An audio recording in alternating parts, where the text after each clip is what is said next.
Uniform civil code, समान नागरिक संहिता, मतलब देश के सभी लोगों के लिए समान कानून, फिर चाहे वो किसी भी धर्म, जाति या संप्रदाय से ताल्लुक रखता हो, देश के किसी भी कोने में रहता हो, कोई भी भाषा बोलता हो, सबके लिए समान नियम। In short, one country one law, एक देश एक कानून। हेलो एवरीवन, स्वागत है आपका हमारे YouTube channel the inside box में। हम ऐसे ही करंट टॉपिक्स पर वीडियो बनाते हैं। हमें मोटिवेट करने के लिए आप हमारे चैनल को सब्सक्राइब करें, वीडियो लाइक करें और शेयर करें। यूनिफॉर्म सिविल कोड के जरिए हम सबके लिए समान कानून की बात करते हैं। देश में हर नागरिक के लिए समान कानून अभी भी है, पर वो केवल क्राइम से जुड़े मामलों के लिए है, जैसे हत्या, चोरी, डकैती, बलात्कार। इन अपराधों को किसी व्यक्ति विशेष के खिलाफ न मानकर सोसाइटी के खिलाफ माना गया है, और इस तरह के सभी सोशल क्राइम्स के लिए अभी भी देश में हर व्यक्ति के लिए एक तरह का ही कानून है, और ये कानून आते हैं आईपीसी के अंडर। आईपीसी मतलब Indian penal code. IPC India का ऑफिशियल क्रिमिनल कोड है। पर यूसीसी के जरिए हम जिन समान कानूनों की बात कर रहे हैं वो कानून हैं दो पार्टियों के बीच आपसी मतभेदों, पर्सनल कॉन्फ्लिक्ट्स को लेकर, जैसे फैमिली इश्यूज, प्रॉपर्टी का बंटवारा, शादी, तलाक, तलाक के बाद का मेंटेनेंस, गोद लेने और विरासत से जुड़े मामले। क्योंकि इंडिया एक सेकुलर स्टेट है और यहाँ का कॉन्स्टिट्यूशन देश के हर नागरिक को धार्मिक स्वतंत्रता का मूल अधिकार देता है, जिसके तहत हर व्यक्ति अपनी मान्यताओं, परंपराओं, धार्मिक पहचान और विरासत को मानने और बनाए रखने के लिए आज़ाद है। इसलिए अलग अलग धर्म और समुदायों के लिए अलग अलग पर्सनल लॉज की व्यवस्था कॉन्स्टिट्यूशन में है। जैसे हिंदुओं के लिए कुछ पर्सनल लॉज हैं: Hindu marriage act 1955, Hindu succession act 1956, adoption and maintenance act 1956 और Hindu minority and guardianship act 1956। ये सभी पर्सनल लॉज हिंदुओं के साथ साथ बुद्ध, जैन और सिख कम्युनिटी पर भी लागू होते हैं।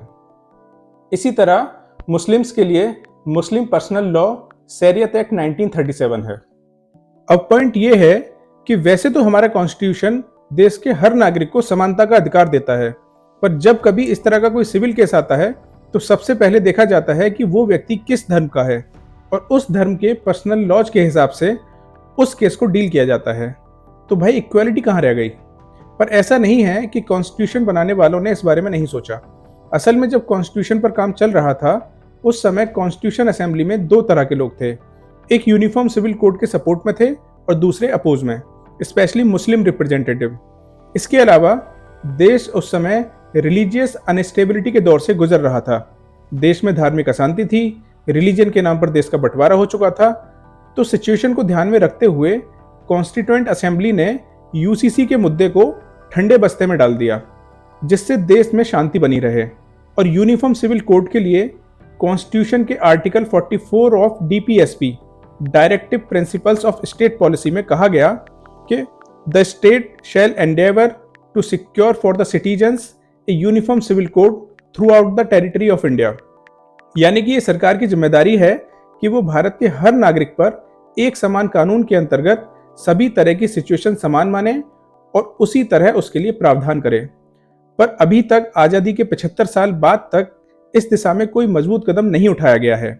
कोई भी पॉलिटिकल पार्टी अपने वोट बैंक और सबको खुश रखने की राजनीति के चलते लोगों के अधिकारों और समाज को एक इक्वल प्लेटफॉर्म पर लाने के बारे में बात नहीं कर रही है, सिवाय एक के, बीजेपी।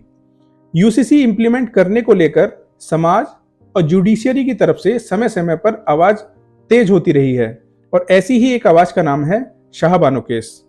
शाहबानो मध्य प्रदेश के इंदौर की रहने वाली एक 62 वर्षीय मुस्लिम महिला, जिसे 1978 में उसका पति अहमद खान तलाक दे देता है, मध्य प्रदेश हाई कोर्ट में सीआरपीसी की धारा 125 के अंडर तलाक के बाद गुजारे भत्ते की डिमांड करती है। कोर्ट उसकी अपील एक्सेप्ट करता है और उसके पति को एक निश्चित धनराशि मंथली मेंटेनेंस के रूप में देने का ऑर्डर देता है। मध्य प्रदेश हाई कोर्ट के फैसले के खिलाफ अहमद खान सुप्रीम कोर्ट में अपील करता है और अपने सपोर्ट में कहता है कि मुस्लिम पर्सनल लॉ के हिसाब से वो शाहबानो को तलाक दे चुका है और दूसरी शादी कर चुका है।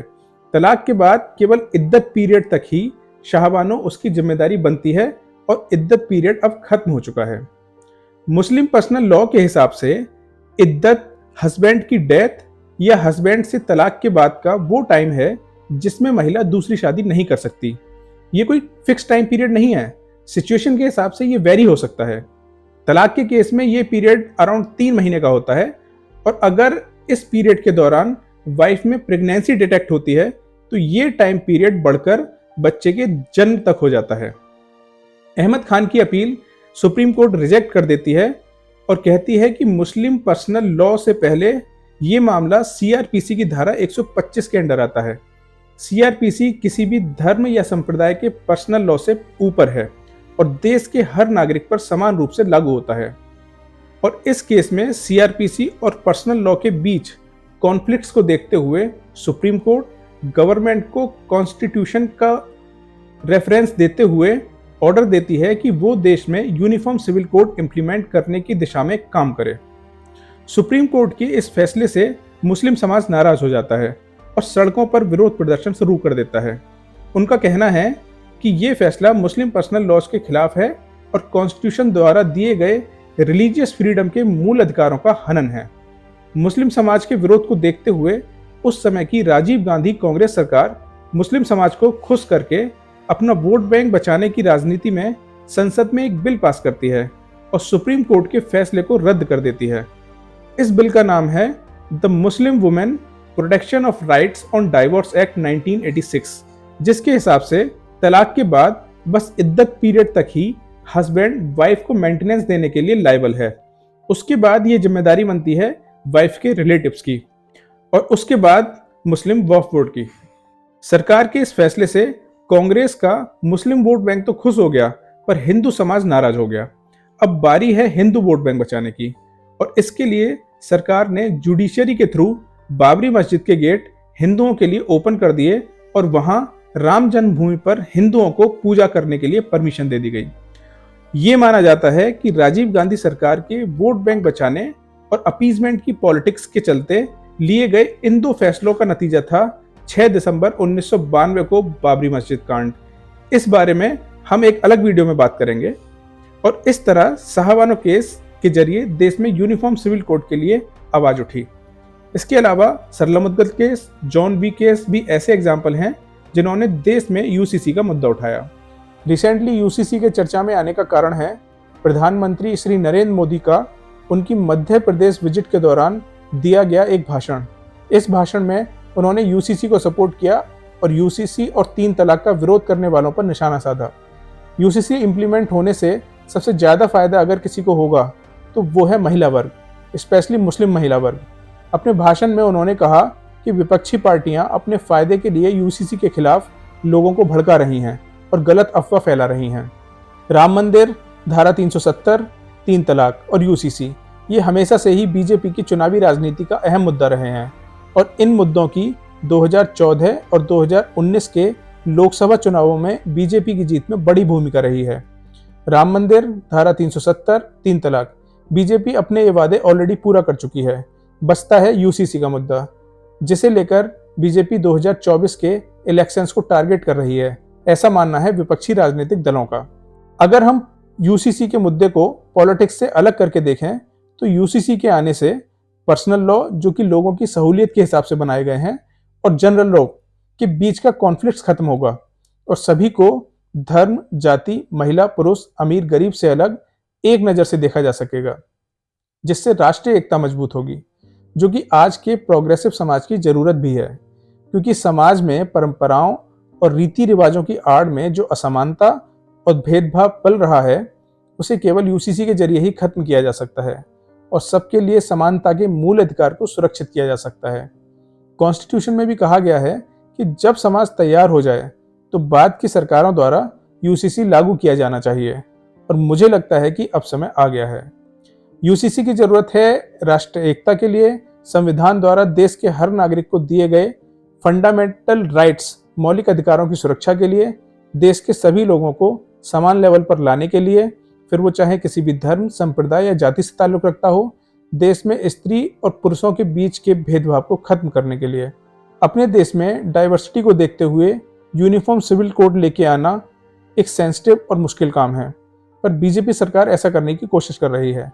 कुछ माइनॉरिटी कम्युनिटी और राजनीतिक पार्टियां यूनिफॉर्म सिविल कोड का विरोध कर रही हैं क्योंकि उनको लगता है कि संविधान द्वारा उनको दिए गए धार्मिक स्वतंत्रता के अधिकारों और उनके अपने धर्म के नियमों का इंपॉर्टेंस खत्म हो जाएगा।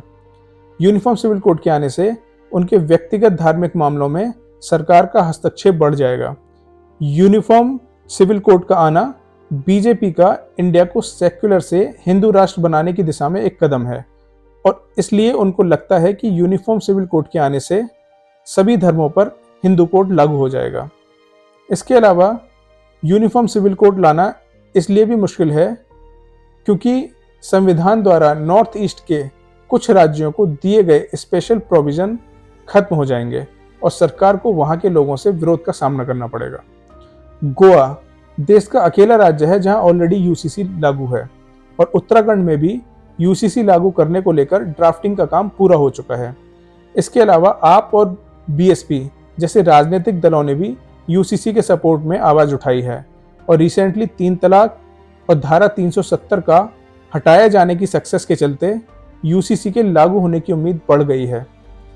असल में यूसीसी लागू करने का उद्देश्य कुछ और नहीं बल्कि आधुनिक और प्रोग्रेसिव सोच के जरिए पर्सनल लॉज में सुधार करके समाज में समानता लाना है।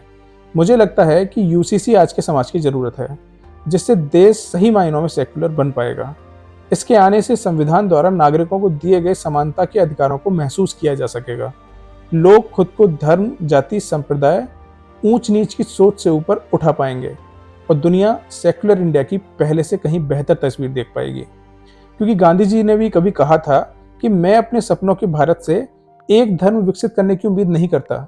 मैं चाहता हूं कि सभी धर्मों के धार्मिक काम एक दूसरे के साथ कंधे से कंधा मिलाकर हों। तो अब ये देखा जाना इंटरेस्टिंग होगा कि भारत जैसा कल्चरल और रिलीजियसली डाइवर्स देश यूसीसी इम्प्लीमेंटेशन जैसे सेंसिटिव मुद्दे को कैसे डील करता है। जय हिंद।